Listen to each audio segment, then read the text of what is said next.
Hey there, Scott from ResultMaps here. Today, we're going to talk about how to get more engagement and focus in meetings like your level 10 meetings in EOS if you're running the entrepreneurial operating system or any other business operating system. Anytime you're having a weekly meeting, the idea is to actually see results. Everyone's favorite result is cutting out other meetings along with getting more ownership and accountability, seeing the execution on your team. There's a set of worksheets that you can download if you'd like to follow along.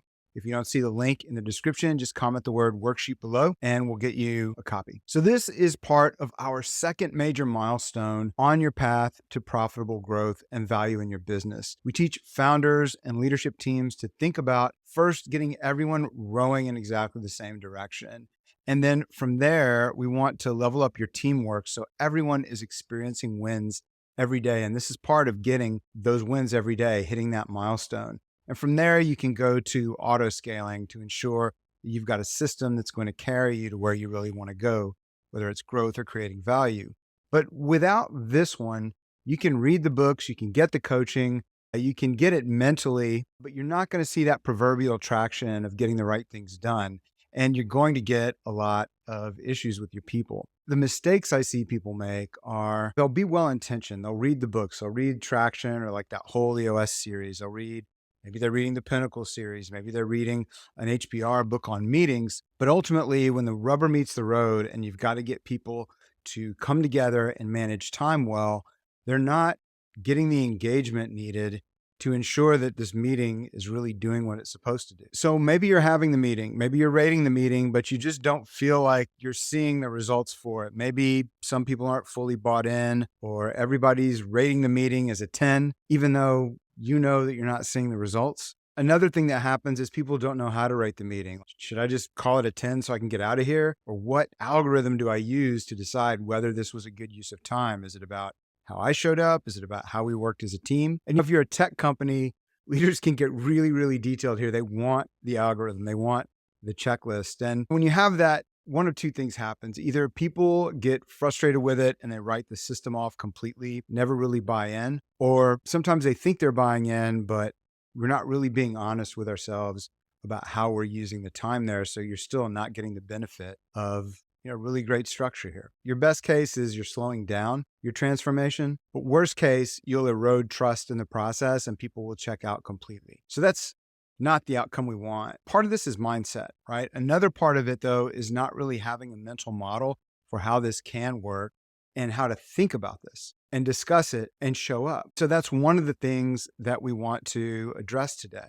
There's a lot of people who are so burnt out by bad meetings, so burnt out by meeting fatigue, Zoom fatigue, and what have you, that they don't even understand what good can look like, and they're skeptical that it even exists. Some of the ways that we see this happen when we're in the trenches with customers, with clients, people will show up for the meeting, but they won't really respect the agenda. They won't respect the time guidelines. They'll show up late. They're checking their phone. They're doing Slack messaging or Microsoft Teams messaging with everybody and everyone. Or maybe they're even just giving a little witty commentary in the meeting, and it's incredibly distracting.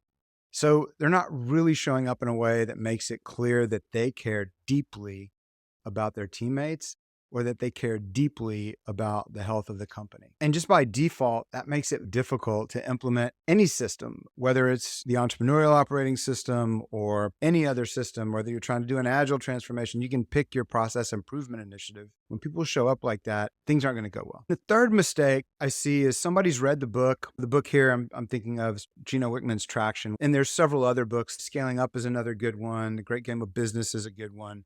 They've gone, they've read the book, and now they're saying, okay, well, we're running a level 10 meeting just like in the book Traction. And the reality is often they've just rebranded their crappy meeting as a level 10, but not really getting the benefits of improving their teamwork, getting everyone on the same page, getting those daily wins again. So they're not really even covering sometimes the main points. And you're missing really a linchpin piece of not just the entrepreneurial operating system, but any system you're using to try to level up your business. Another problem is people get tangled up in all the meeting tech that's available.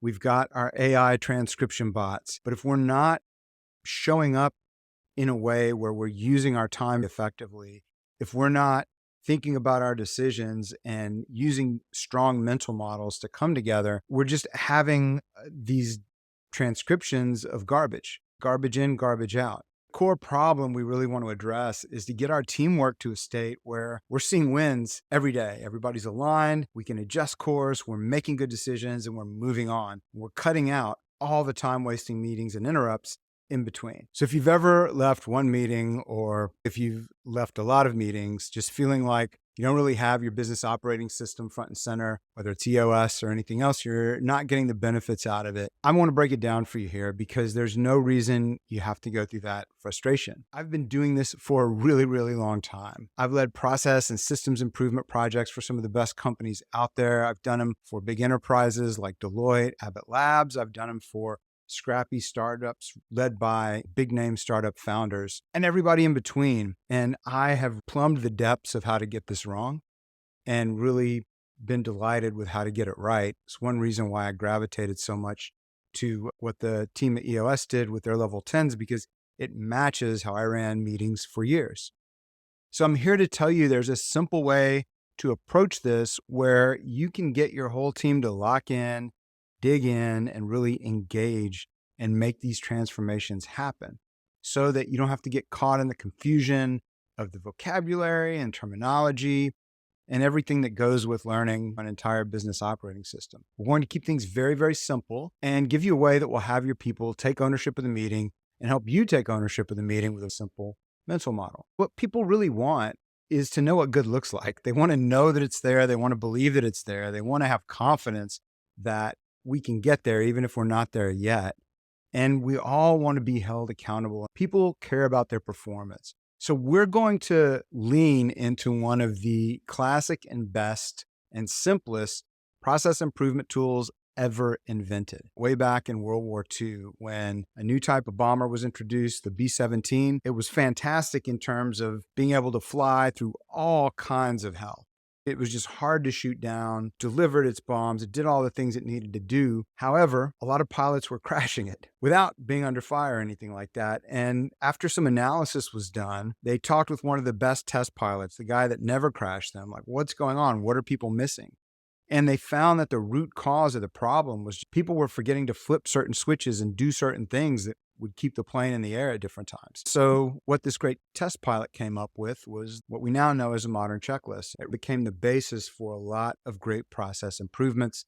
There's a great book, The Checklist Manifesto. I encourage you to check out. It's great for any process, but we're going to use that concept here. We're going to focus on how we can use a checklist as a tool to rate our meeting, because when you give everyone this tool and they can see a starting point, now they know what the expectations are. And even though you can tell them once, when you've got a checklist you can print out, take a look at, it makes it much easier to grasp because we all need to hear things multiple times in order to get them. So this simple tool gives everybody the ability to take ownership, to hold one another accountable. I'm going to take you through this step by step. Let's take a look at it. The first thing we want to look at is when everyone shows up. So for example, if you're looking at the entrepreneurial operating system docs, level 10 starts on time, ends on time, it's at the same time. And on time is late, early is on time. That's the first box to tick. Did everybody show up? Did we start on time? And did we end on time? When we show up, are we using each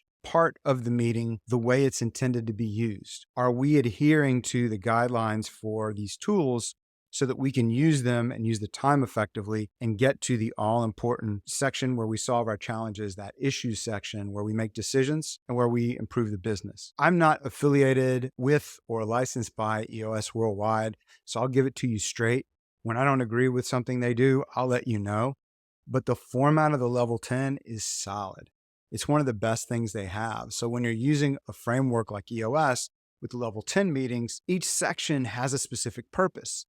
And it hangs together very, very well. So lean into it and you're going to extract more value. I see people get dinged here a lot because they'll show up unprepared, and instead of remembering how the meeting works, they'll right away start, in the scorecard section, they start justifying why a measurable is off course, or they start justifying why one of their rocks is off course, or if you're using a system like objectives and key results, why is one of my key results off? They'll start immediately jumping in, and I want to tell everybody all about it. You want to leave that for the issue section. So start with your fundamentals, stick to what each section is meant to do. The next section of the checklist is how you show up. Are you showing up with 7 windows open? Are you texting with your team? Sometimes I see people like the whole meeting, they're on their computer with their team, which whether they intend it to or not communicates that this is not worth my time. If people are showing up that way, it's a real problem. If you don't consider your time as a team important enough to show up and be present, it says something about your view of the team and the people on the team. It's not subtle. So you don't show up texting your team, messaging them through Slack, through Discord or Microsoft Teams or whatever tool you use. Turn it off. Let your team know this time is sacred. If you're working from home and your kids are home, this is when to give them the Lego set or let them play the video game or whatever else. Like, guys, this is really important. I need to be all in here. One other thing that people do that is really not intended to be negative, but it has a very negative effect, is when they keep like a running commentary of jokes during the meeting in the meeting chat. It's really not constructive in the meeting. People don't dial in. They're continually having side conversations and distracting, and it's become kind of normalized now. That's not an energy I recommend you bring intentionally to a meeting. So cut the chatter, dial in and focus. If you did that, can check off these boxes. We've got a separate etiquette checklist just for any meeting. If you're using Zoom, if you're using Teams, whatever meeting technology you're using, camera on, all your other communication channels off, locked in here, right? Everybody can see you locked in, you're showing up. If you're having trouble paying attention, people are having trouble paying attention, we've got some worksheets they can print out. You can doodle on them, you can write things in. There's all kinds of devices you can use, devices like I'm talking about doodling as a device to help make sure you're paying attention and staying locked in.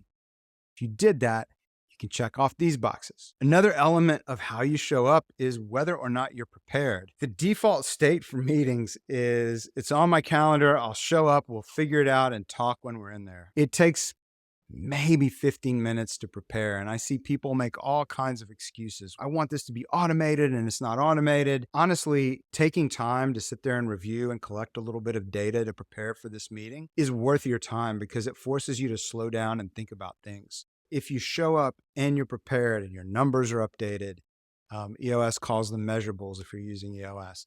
Your targets are updated. It's rocks in EOS, rocks and milestones. It's objectives and key results and some other systems. And then you've logged those different issues that go with that, and you've communicated headlines appropriately. The meeting is going to flow so much crisper. You're going to be more confident. You're going to babble less.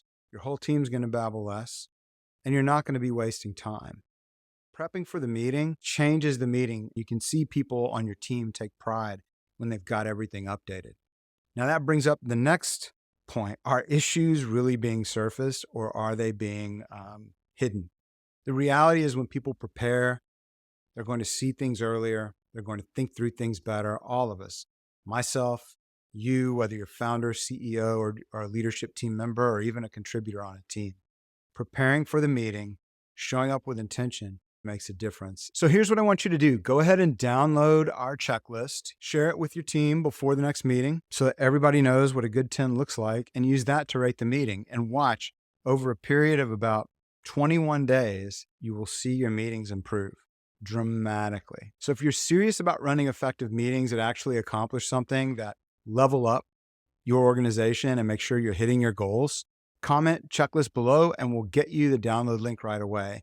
If you want to ensure you're hitting a 10 every single time and making this entire process easier, quicker, whether it's learning curve, thinking about it, getting walked through the updates so that you can check all these boxes and have a system that helps you check all those boxes without much work at all, check out ResultMaps. We've got a great weekly meeting dashboard, weekly meeting tool that fully supports systems like the Entrepreneurial Operating System, Pinnacle Guides, frameworks like OKRs. It's specifically designed to overcome all the challenges we talked about today. So whichever approach you choose, I hope that you'll invest the time to level this up because this can unlock your ability to grow and grow while you have a life alongside your business success.